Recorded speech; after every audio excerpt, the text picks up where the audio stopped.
Thank you so much. Can you guys hear me? Can you hear me? Okay, great. So I was told that I have got 2.5 hours for this presentation, and that's why I've got this entire bunch of 175 slides.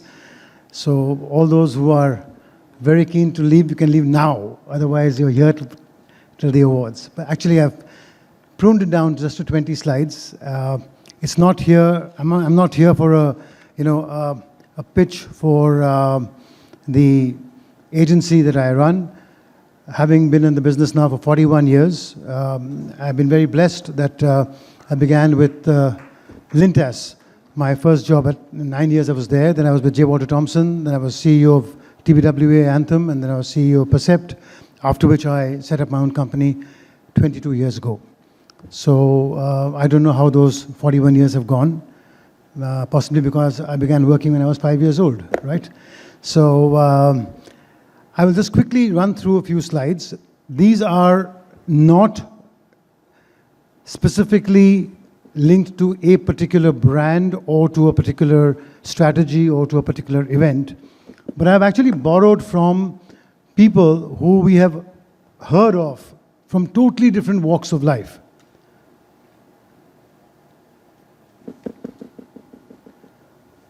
Here I am borrowing from Albert Einstein. What can we learn about experiential marketing from Albert Einstein? Any guesses over here? Come on, I'm sure you guys are very intelligent, like he was, I presume, right? And what did Mr. Einstein say? Try not to become a person of success, but rather try to become a person of value. Over the last 40 years, with the brands that I worked on, whether it's Hero Honda or Horlicks or Unilever or Nestle or banks like HSBC, IDFC, many of these brands do things where they do not only talk about their success, but they actually become valuable to the customers that they're associated with. The next gentleman is Charles Darwin. Totally different, walk of life, from Einstein to Darwin. And what did he say? It's not the strongest of the species that survive, nor the most intelligent, but the one who is most responsive to change. And that's what we need to do. In experiential marketing, we need to constantly change. I think somebody, the lady over here said, I heard something in the morning also at one of the sessions that people asked, how do you know it's going to work? And you say, oh, actually it has worked in Dubai, or it has worked in so-and-so. Oh, that's been done. So what's new about it? And therefore you're back again to the square, back to square one. So you have to constantly change in experiential marketing, otherwise you're dead. Helen Keller, you know who she is, or who she was? The famous lady who was totally blind and deaf. And she said, the best and most beautiful things in this world cannot be seen or even touched. They must be felt with the heart. And that's what experience is all about. The ones that you remember the most, I think there was a lady just now who was here, a Prajita, who talked about weddings. And I was at 2 weddings in Rajasthan on the last 2 weekends, and I came back with totally 2 different experiences. And I can tell you there was no ROI there. The ROI was a different feeling, a sentiment, and how I felt with my heart about those experiences. Another lady, from Helen Keller to Dolly Parton. Now I'm sure you must be wondering what she has to say. And Dolly Parton said something very interesting. The way I see it, if you want the rainbow, you got to put up with the rain. Experiential marketing is not easy. It's not going to be a cakewalk. There will be trials, tribulations, tough times, failures. I think just now there was a mention before me, Sanjeev mentioned about events in the UK and Europe where you can't do open air events too often because of the rain or the weather. So if you want success, you have to be ready to put in the hard yards and also look at some disappointments. A famous gentleman called Arthur Ashe, the first black to win a major tennis tournament at Wimbledon. And he said, start where you are. Use what you have. Do what you can. You don't need to have millions and billions of bucks behind you. You don't need to have the backing of a Ambani or a Tata or anybody else. No. You just start from where you are, and if you have the ideas and the guts and the gumption, you can actually make it happen. So maybe I'm sounding very pedantic or I'm sermonizing, but actually these are very simple things for the experiential marketing business. And a lot of young people over here I can see, who don't have 40 years of experience, maybe only 3 or 4 or 5 or 7. And they are the ones who are actually going to be carrying forward and being the flag bearers of this industry in the future. Abraham Lincoln, what did he say? Interesting. It often requires more courage to dare to do right than the fear to do wrong. If you're only worried about, oh, this can go wrong, or this is wrong, you have to have the guts to do the right thing. And therefore, you'll just go ahead and do it. And invariably, those experiences for the brand, for marketing, for the company that you're working for and working with will succeed. And last but not the least, somebody we've all grown up with, Facebook and Mr. Mark Zuckerberg. He said something very interesting. The biggest risk is not taking any risk. In a world that's changing really quickly, the only strategy that is guaranteed to fail is not taking risks. I'm sure all of you here know a gentleman called Sabas, right? Is he here right now? He's not here. So Sabas, I remember coming to me and having a chat 22 years ago, 2002, when he set up IFA. And no one thought that IFA will even survive more than 1 or 2 or 3 years, because there was this Filmfare Awards, and that was the Oscars of India, and there was no question of anything else coming up and taking on that challenge. But he took the risk. IPL, I was involved with from the start, from 2008. Actually, before the IPL was born, I was involved with cricket in a very, very big way. In 1993, which is almost 31 years ago, Mr. Vineet Jain walked up to me and said, I have a 6-nation cricket tournament which I have bought the rights from Mr. Jagmohan Dalmia. He had no idea what to do with that asset. And there was no event management at that time. There was no sports management at that time. I was to work with HTA, Hindustan Thompson, and I was to look after the businesses of, Nestle and Dabur and SmithKline Beecham and Hero and everything else. And at 7:30 in the evening, I drove him and G. Krishnan, who was the CEO of Aaj Tak later on. And all three of us drove to Mr. Munjal's house. There were no mobiles in those days. We went to his house at 7:30, 8 o'clock at night. And that's where the first ever Hero Cup was born. I'm sure you remember Hero Cup. And that was because Hero Cycles, Mr. O.P. Munjal, I called him up on STD, Mr. Pankaj Munjal of Hero Puk, and Mr. Brijmohan Lal of Hero Honda. We all got together and we created the Hero Cup. So I just feel that, if you don't take a risk, possibly it's a non-starter. So very quickly, I don't want to sort of bore you with my slides, but there are a few very interesting things which I want to just share here. Most crucial thing is understand your audience. We land up trying to have this one size fits all. जो शादी में चल रहा है नाच गाना वही लगा दो ये political event में भी वही लगा दो for the YPO वही लगा दो नहीं, it's not like that. If you don't understand your audience deeply, you will be a disaster. That's the starting point. You have to understand the brand personality and the target group you're talking to. And if possible, try and map the customer's journey, because you can then get experiential moments along those journeys. You have to tell a compelling story. It cannot be just, an experience for a brand and that's it. No. The brand experience, the marketing experience, the experiential moment has to have a little story. And these compelling stories, they resonate with customers and they leave the customers with a lasting impact. And it cannot be just, a knee-jerk reaction, aaj kiya, kal bhul gaye. No, you can't do that. There has to be consistency.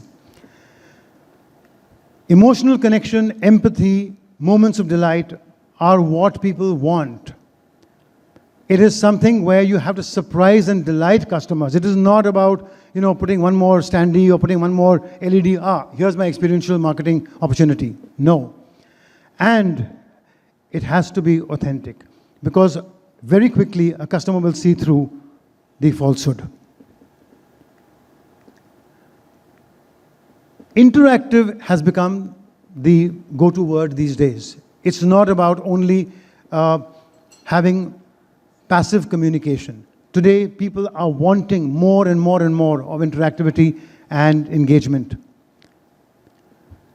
And it's not about one channel. It's not only about one touch point. It's across everything you can do. Wherever the brand has to be seen in the experiential moment, it has to be having the same brand identity, the aesthetics, and the tone and identity. This is something which, unfortunately, a lot of us are, not realizing. But experiential marketing can actually create communities around your brand, engage customers as brand advocates, and create shared experiences. Today, more and more, Hero Cup, for example, 31 years ago, there was no mobile phone. There was no Facebook. There was no Instagram. Imagine at that time if that kind of an event had happened. And content that resonates. Technology and innovation, I think a lot has been spoken about, but please use data. It's very important to use data. It's very important to use innovation. But I have a very, very strong point to make over here. Don't use AI to fool customers. You can use AI to accentuate and add to your brand story or your brand messaging or the engagement or the interaction. But please don't use AI.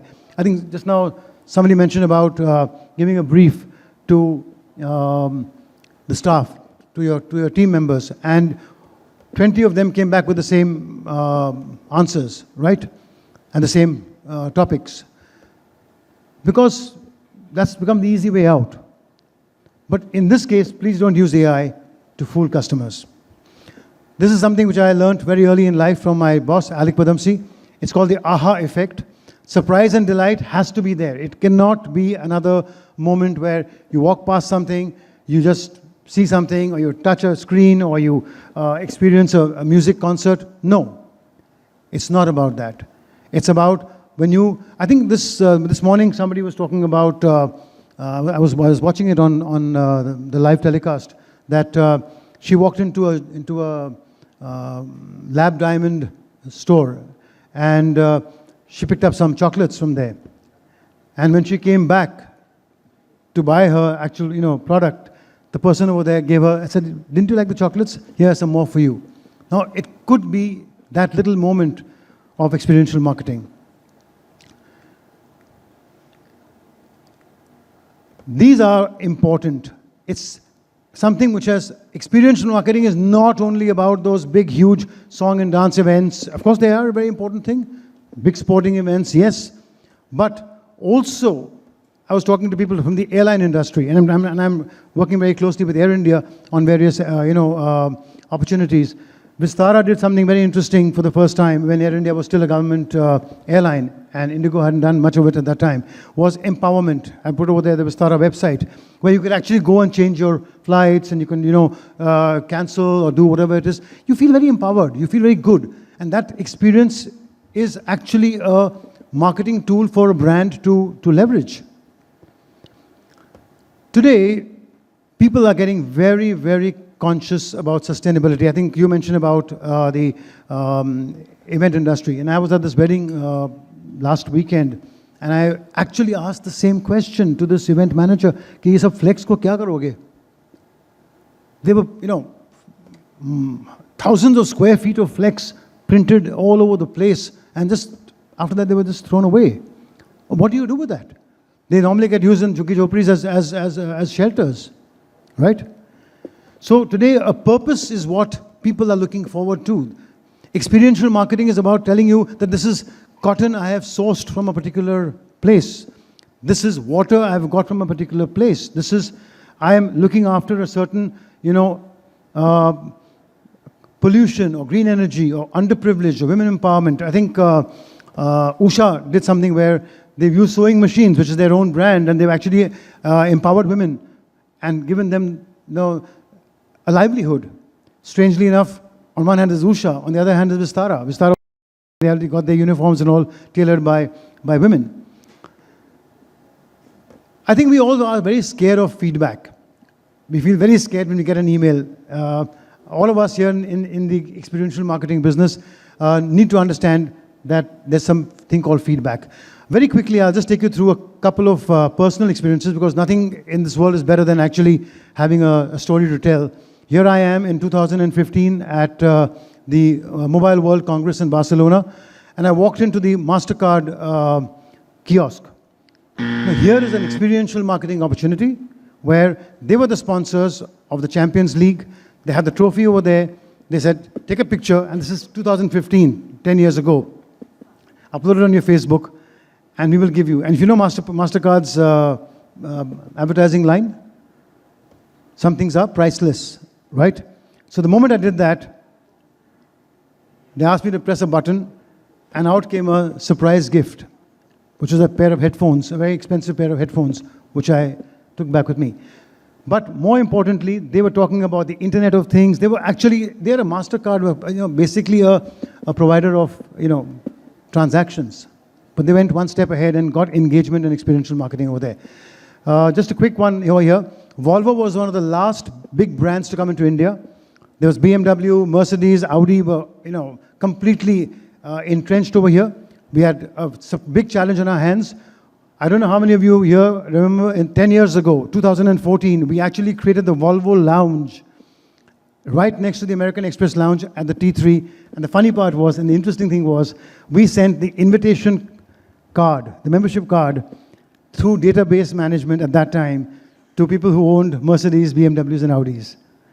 And they were invited to the Volvo Lounge, where they saw the car, they touched and felt and experienced, booked it for test drives, and of course, experienced something which the other brands had not done.